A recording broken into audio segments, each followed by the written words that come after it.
மத்திய கிழக்கு பிராந்தியத்தில் நிலவும் யுத்த நிலைமை மற்றும் உலகளாவிய ரீதியில் எழுந்துள்ள நிச்சயமற்ற தன்மைகளுக்கு மத்தியிலும் இந்த வருடத்தின் முதல் காலாண்டில் இலங்கையின் நிதி கட்டமைப்பு வலுவாகவும் ஸ்திரமாகவும் காணப்பட்டதாக மத்திய வங்கியின் அறிக்கையில் சுட்டிக்காட்டப்பட்டுள்ளது. சர்வதேச ரீதியில் சவாலான சூழ்நிலைகள் நிலவிய போதிலும் நாட்டின் வர்த்தக வங்கிகள் மற்றும் நிதி நிறுவனங்களினால் வழங்கப்பட்ட மொத்த கடன் தொகை இந்த வருடத்தின் முதல் காலாண்டில் மேலும் வேகமாக வளர்ச்சியடைந்துள்ளது.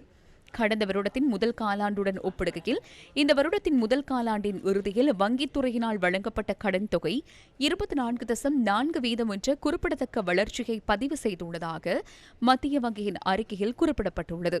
இதனைத் தவிர செலுத்தப்படாது விடுபட்ட கடன்களுக்காக ஒதுக்கப்பட்டுள்ள கடன்களுக்கான பெறுமதி இழப்பு காப்பு வீதமானது 54.1% 59.5% வரை அதிகரித்துள்ளது. ரூபாவின் பெறுமதி அவ்வப்போது ஏற்ற இறக்கங்களுக்கு உள்ளானாலும் குறுகிய காலத்திலேயே அது வழமை நிலைக்கு திரும்பும் என நிதி மற்றும் திட்டமிடல் பிரதியமைச்சர் கலாநிதி அனில் ஜெயந்த தெரிவித்துள்ளார். இன்று அது மீண்டும் 330 மாறியுள்ளது. எனவே இந்த சந்தையின் செயற்பாட்டின் ஊடாக இது மீண்டும் வளமை நிலைக்கு திரும்புகின்றது. இதற்கு காரணம் எந்த வகையிலும் பொருளாதார நெருக்கடியோ அல்லது வேறு ஏதேனும் பிரச்சனையோ இல்லாமையால் இத்தகைய ஏற்ற இறக்கங்கள் சந்தை சக்திகளின் அடிப்படையில் ஏற்படக்கூடும். அது குறுகிய காலத்துக்குள் சமநிலையை எட்டும்.